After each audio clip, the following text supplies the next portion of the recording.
el mundo hispano, ¿está claro? Y no quiero decir que no se traigan teologías alemanas o francesas o lo que sea. Sigan con ellas, yo leo mucho material de este tipo, pero necesitamos iniciar una andadura hispana en el mundo hispano. ¿Está claro? Comentario. Luego terminé el comentario. Y cuando terminé el comentario dije, se acabó, nunca escribo nada más, porque eso fue un lío. Pero claro, ¿y qué hacemos con la teología sistemática? ¿Seguimos dependiendo o hacemos una nueva? Bueno, vamos a dar un pasito más y vamos a hacer una teología sistemática totalmente hispana. Claro, hay que citar autores ingleses, como no, alemanes o lo que sea, pero hay que citarlos ahí el párrafo que te interesa y la obra donde está. Pero vamos a elaborar una sistemática desde el pensamiento y desde el contexto hispano. Por tanto, vamos a hacerlo ahí. Y esa sistemática está sustentada desde el campo de la teología latina. Voy a daros un par de ejemplos sobre estos dos libros que se están presentando, Cristología y Bibliología. Cuando hablamos de Cristología, estamos hablando del elemento esencial, absoluto de la teología sistemática. Toda la teología descansa en Cristo, si no, no es teología. Por tanto, hay que abordar la teología desde la Cristología. Y cuando tú abordas la teología desde la Cristología, tienes que hacerte una pregunta para escribir Cristología. La pregunta fundamental: ¿quién es Jesús? Y ahí viene el gran problema. Y el gran problema es que Jesús es Dios, ¿verdad? Y abro el capítulo 1 del Evangelio según Juan, y para mí el apóstol de la Cristología es Juan, no es Pablo. Juan tiene una cristología muchísimo más rica y densa que la de Pablo. Sin negar que Pablo tiene una cristología, oye, revelación de Dios, la Biblia es inspirada por Dios, y oye, tenemos que tener... Pero Juan es un cristólogo excelente, y me preguntas, ¿por qué motivo Juan es así? Y la respuesta bíblica es muy sencilla. Te vas a Apocalipsis y Juan dice, estaba en Patmos por causa del testimonio del Evangelio de Cristo. Cuando Pablo fue hecho prisionero en la segunda ocasión, preso primera etapa en Roma por un tiempo, luego no comparecen en el juicio los acusadores y como romano liberado, no hay quien lo acuse, váyase usted, y se va. Pero eso no terminó ahí, sino que la acusación vino posteriormente y está en casa de Carpo, el apóstol Pablo, y vienen los soldados romanos de la corte imperial al servicio del emperador. Se le ha acusado a Pablo de que está proponiendo un rey que no es el César, ya conocéis la historia, y los soldados agarran a Pablo y se lo llevan. Y Pablo no puede tomar nada. Y en casa de Carpo le queda el capote. ¿Y qué más? Los libros y los pergaminos. Juan no. Juan está desterrado ahí por causa de Cristo, pero Juan se llevó consigo rollos del Antiguo Testamento. De manera que Juan está pensando en el día del Señor. Y normalmente, si tú preguntas en qué pensaba Juan, los hermanos sencillitos de la iglesia te van a decir en el domingo. Porque el domingo es el día del Señor. Pues no. No hay ningún lugar en la Biblia que diga que el domingo es el día del Señor. Lo que dice la Biblia es que el primer día de la semana se reunía la iglesia, eso sí, para partir el pan. Naturalmente, todo eso está bien. Pero el domingo la Biblia le llama de una forma concreta en todo el Nuevo Testamento. Primer día de la semana.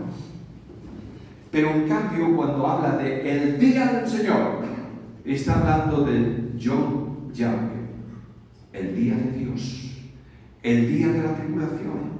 Y Juan tiene un problema, como todos los de su tiempo. Tiene profecías que no encajan, aparentemente. Y Juan está pensando en ese componente.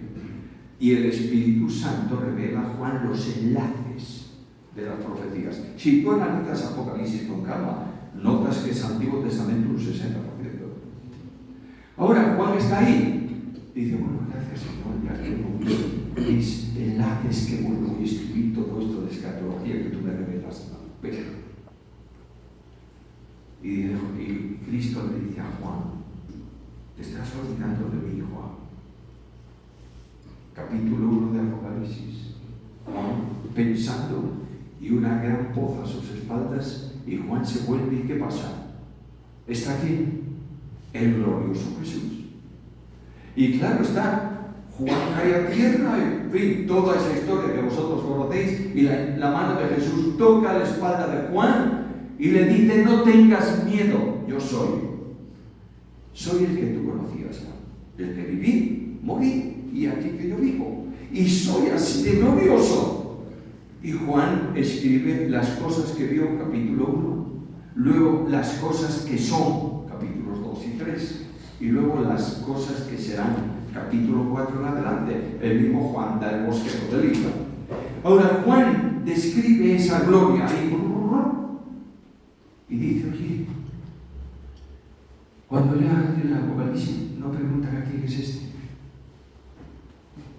¿Y qué hace Juan?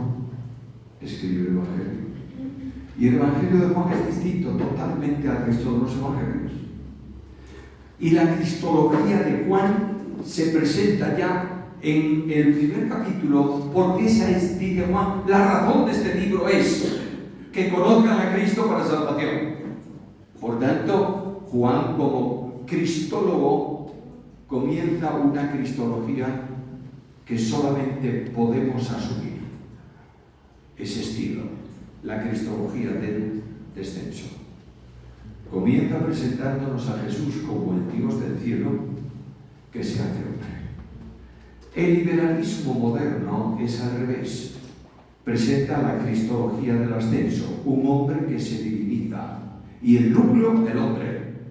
El núcleo de la Biblia es Dios. Y ahí Juan, en esa cristología, da la pauta a lo que yo he trabajado ahí, una cristología del descenso. Cuando tú preguntas qué es Jesús, la respuesta primaria es Jesús es Dios. Y te vas a Juan capítulo 1, versículo 1 y lees aquellas palabras, en el principio era el verbo y el verbo era con Dios y el verbo era Dios. Y naturalmente lo que Juan está diciendo es usando un término que define la expresión exhaustiva de Dios. Y utiliza verbo. Verbo, como sabéis todos muy bien, significa desde una simple palabra hasta una frase, hasta una expresión de un concepto, hasta un libro. Por tanto, verbo ahí está expresando una sola palabra que define absolutamente a Dios. Todos sabéis muy bien que el pensamiento nuestro genera palabras para expresar la idea. Si yo te digo esta mañana, por ejemplo, gato, ¿en qué estoy pensando? Bueno, un animalito, pero tengo que decirte gato peludo. Entonces todos los gatos medio lampiños desaparecen. Y te tengo que decir gato peludo de ojos verdes. Ah, este está hablando de un gato persa o un gato de Angora. Y luego te tengo que ir dando palabras y otra palabra y otra palabra, y al final de todo tú tienes una idea, muy aproximada a lo que yo pienso, pero ¿tienes la idea absoluta de lo que yo pienso? No. Dios piensa, el ser divino expresa su acción y su pensamiento por medio de palabras, no de una sola. Y esa palabra que expresa exhaustivamente la mente de Dios es el verbo. Por eso Juan utiliza verbo, para expresar a Dios. Por tanto, Juan tiene mucho cuidadito con decir, y este verbo que expresa no es un verbo creado, es Dios mismo. Era el verbo y el verbo era con Dios y el verbo era Dios. Esa preposición con, que tenemos que traducirla de alguna manera para necesidad idiomática, no es la traducción con o por, no es la traducción que expresa absolutamente el concepto de la preposición griega que hay ahí. Todos conocéis, ¿os acordáis de las preposiciones propias? Ante, bajo. Ante, bajo, cabe, con, contra, de, desde, entre, hacia, hasta. Bueno, hay una preposición que no se usa para nada idiomáticamente hoy, que es la preposición cabe. Con indica proximidad, cabe indica frontalidad. Ahora, si yo te digo, cabe Susana o cabe... No cabe duda.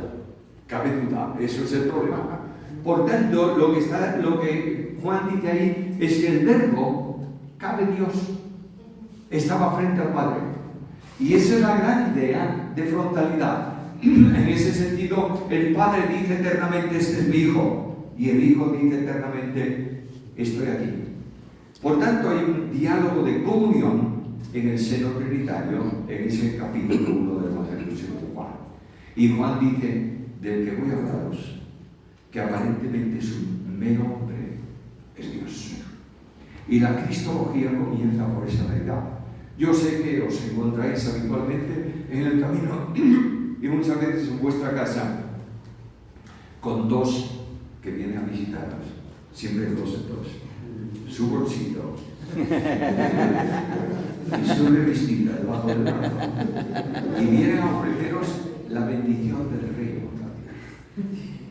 ¿Queréis vivir en el reino? Hace mucho tiempo que yo no hablo cuentos, pero no habla. Pero una vez que me vino, yo creo que fue la última vez que yo hablé con él, y me vienen a ofrecer el reino, porque usted va a estar en el reino, puede estar en el reino. Y lo miré. Y le dije, es que ya estoy. Y dije, no, ¿cómo va? Ya estoy. ¿Tú crees la Biblia o no? Sí. Muy bien, vamos a leer el versículo. En tu Biblia. Y Pablo dice que nos sacó de la corrupción del pecado y nos trasladó ¿a dónde? Al reino. Yo estoy en el reino, no necesito otro. Lo que tú necesitas es al reino, de ese reino. Y le digo unos días en noche.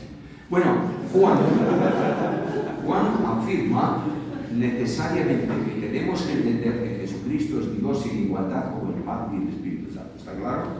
Ahí arranca la cristología. Ahora llego al versículo 11 de ese capítulo. Y aquel verbo fue hecho carne y habitó entre nosotros y vimos su gloria como del unigénito del Padre, ¿qué? Lleno de poder. Lo que impacta a Juan de Cristo no es la omnipotencia divina, es la gracia divina. Y ahí dice, lleno de gracia y de verdad. Y esto te va a llevar a una cristología pastoral.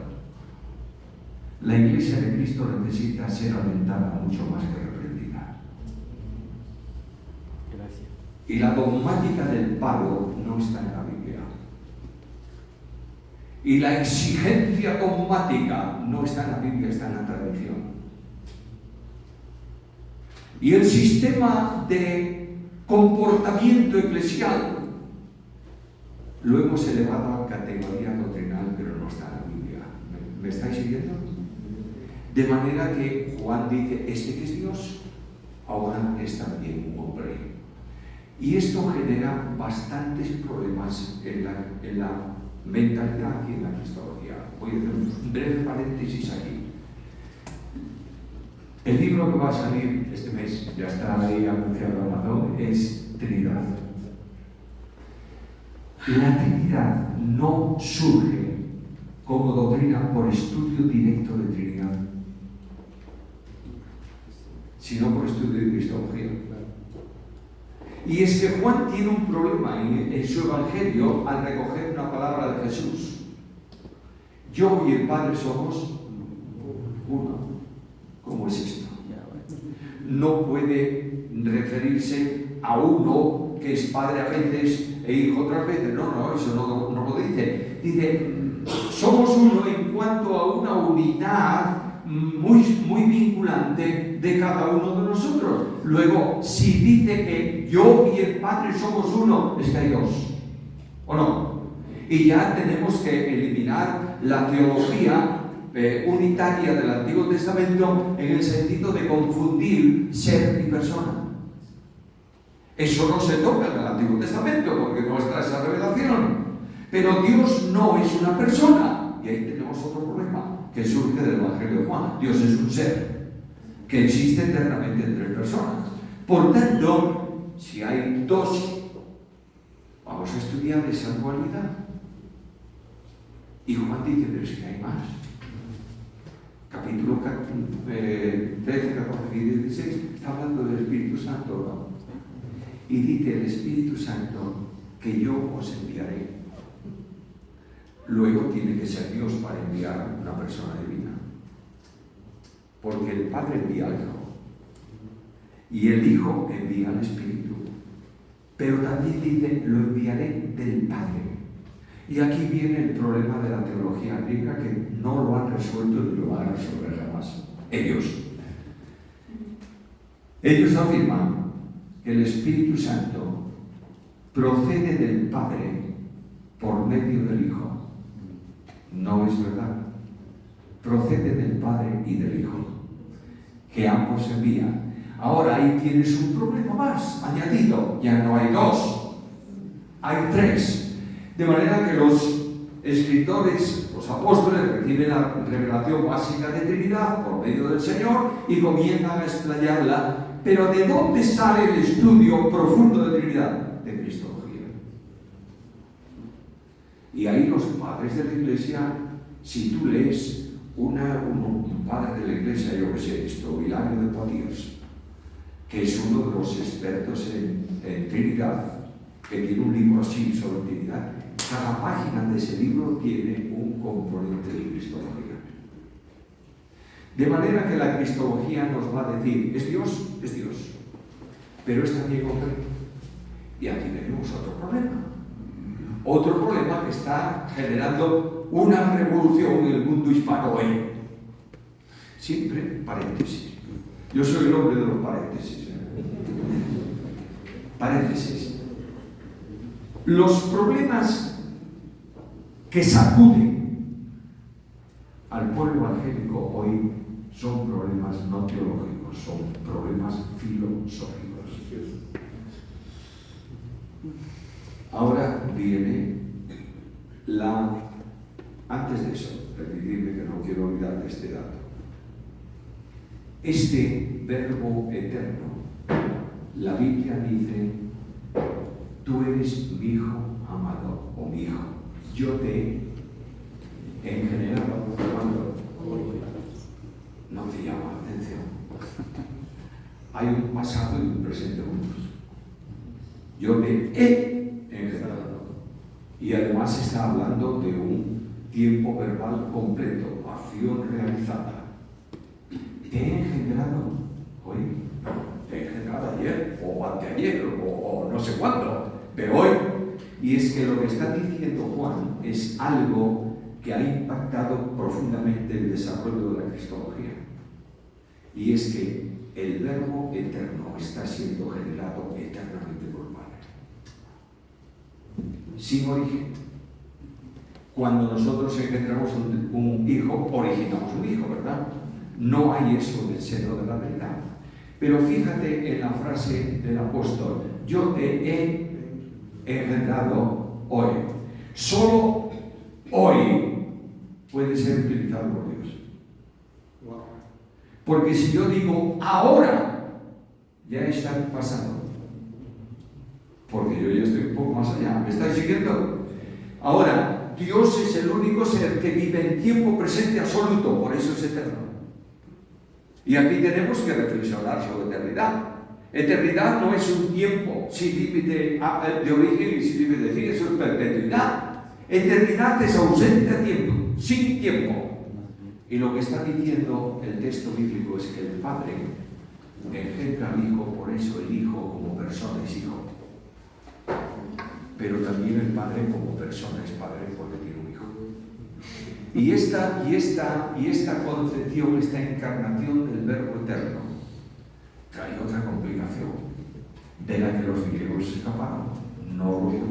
¿Sabéis cuál es la complicación? ¿Cómo puedes engendrar eternamente algo? Y la generación, el engendrar, se puede entender por dos vías. Una vía es la generación transeúnte, que es la nuestra. Yo tengo 4 hijos, engendro el primer hijo, y la acción comienza y concluye en el acto. ¿Me estáis siguiendo? En cuanto engendro, el engendrado acabó.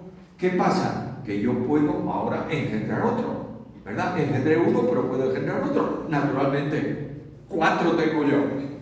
Ahora, quiere decir que como la acción termina, el que hace la acción puede repetirla. ¿Me estáis siguiendo? Pero si eso ocurriese en la deidad, Dios podría, Padre, tener más hijos. Por eso el engendrar del Hijo es continuo. De manera que cuando Juan habla de Cristo dice que Él estaba ahí, pero estaba también en el seno del Padre. ¿Recordáis el texto o no? Si está en el seno y está en la tierra, quiere decir que yo te he engendrado hoy, y en ese sentido, como la acción es inmanente, no es transiente, Dios no puede tener otro hijo. Por eso se dice que es el único, y utiliza el griego una palabra, el único de esa condición. ¿Nosotros somos hijos del Padre o no? ¿Por generación? No, por adopción, por posición en el Hijo. Y claro está, alguien me va a decir, sí, pero la Biblia dice que no somos nacidos de carne y de sangre. Ese es otro tema diferente de soteriología. Pero en cuanto a relación con Dios, yo soy hijo porque me ha puesto el Hijo. ¿Está claro? Y por eso Él es primogénito entre muchos hermanos, pero es unigénito del Redentor del Padre. ¿Tiene problemas la cristología o no? Sí. 5 minutos. Gracias. Tengo allí mi colega del reloj. En 5 minutos termino. La segunda cuestión tiene que ver con la encarnación del Verbo. El Espíritu Santo viene a María y hace en ella una obra milagrosa que genera un programa mediante el cual va a ser gestado un niño y alumbrado un niño. ¿Es así? Es así. Pero ¿quién se encarna? Es un hombre que Dios fabrica para que el Verbo venga y lo posea. No, es el Verbo que se encarna. De modo que el Verbo, para encarnarse, para tomar una naturaleza, tiene que venir necesariamente al seno de María. Y ahora viene el problemón. Resuelto del siglo V, pero que acaba de surgir de nuevo por incompetencia teológica de algunos. Cristotokos, Theotokos. ¿Oísteis la palabra? ¡Qué palabrota más rara! Y ahora viene, de modo que María alumbra a Dios o alumbra a Cristo. Y ahí viene, y si tú piensas que alumbra a Dios, te van a llamar de todo. A mí me importa muy poco que me llamen lo que quieran. Contadme que me llamen a comer a tiempo, el resto de la Ahora, lo que quiero deciros con esto es que, hermanos míos, ¿Cristo es Dios o no? ¿Sí o no? Sí. Entonces, ningún concilio de la Iglesia, como dicen algunos en las redes hoy en día, ningún concilio de la Iglesia nunca dijo que María es madre de la deidad. ¿Me está siguiendo? El hecho de que hayan llamado a María en el concilio de Éfeso madre de Dios significa, en contra de los arrianos, que Jesús es Dios. ¿Entendéis? Claro, cuando tú le das un calificativo que no está en la Biblia, vas a tener un problema. Y vas a subir a María a un lugar que no le corresponde. Pero de eso, a negar la deidad de Cristo, va un rato largo. Y Cristo, quien alumbró María, el niño que nace, se llama Emmanuel, ¿sí o no? ¿Y qué dice el nombre? Bueno, la cristología necesita ser revisada y precisada desde el pensamiento latino, no desde el pensamiento griego. Última. Esta es cristología. Es mi doctrina predilecta. Y un posgrado es ese. Pero está el otro libro que habla de teología. Es decir, bibliología. La doctrina de la Biblia tenemos que recuperarla. Frente a personas que hablan de inspiración parcial. Frente a personas que hablan de inspiración conceptual. Frente a personas que dicen que la Biblia está llena de mitos que hay que sacar y hay que desmitologizar la Biblia. Frente a todo esto, yo tengo una respuesta única. De Pablo y de Pedro. Pedro piensa en la respuesta de cómo se escribió esta Biblia. Y dice que toda la escritura no es de interpretación humana, sino que los santos hombres de Dios hablaron siendo por el Espíritu Santo. Y la respuesta es: la Biblia se escribió al impulso del Espíritu. Y Pablo responde a otra pregunta: ¿qué hace Dios con el escrito que se va produciendo? Y me dice que la escritura es inspirada por Dios y útil para enseñar, redarguir, corregir, instruir en justicia. Luego, el verbo que utiliza Pedro es el verbo que podríamos traer empujar.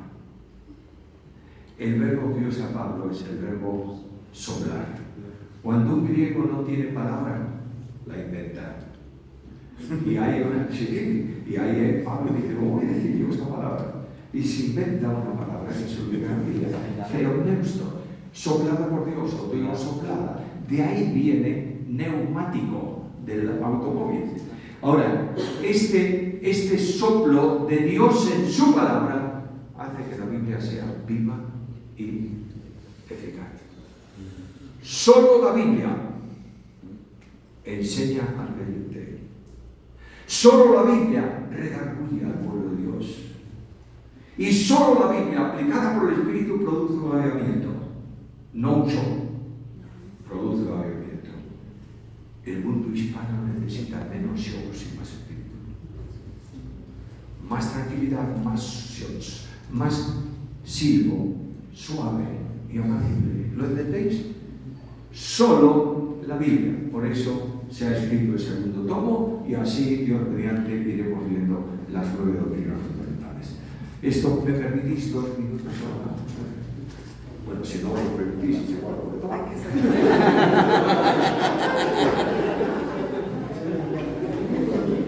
quiero dejar... Si hay que cortar el micrófono, sí, estoy hablando a libreros, ¿verdad? Amantes de libros. Permitidme dejaros un versículo, no solo una disertación teológica.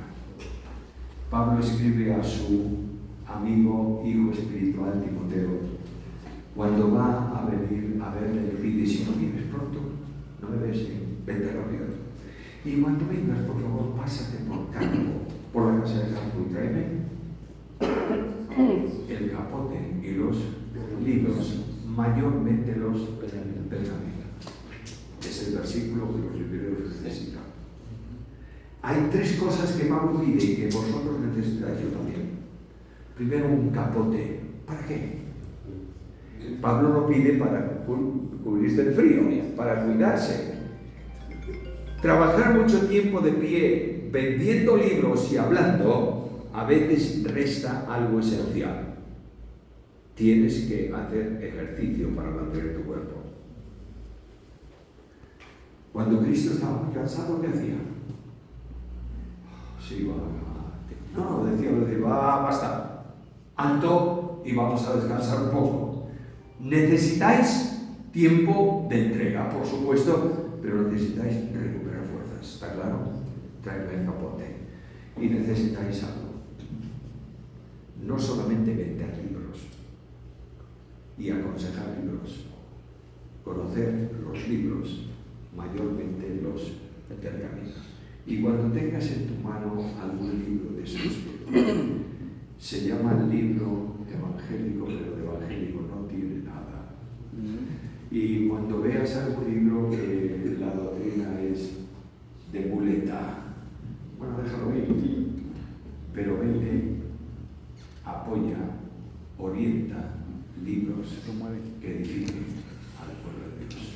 Ahí tenéis el desafío, y yo estaré orando por los libreros de México para que en vuestro trabajo oigáis la petición del pueblo de Dios. Tráeme los libros. Amén. Y mayormente los pergaminos. Gracias por todo.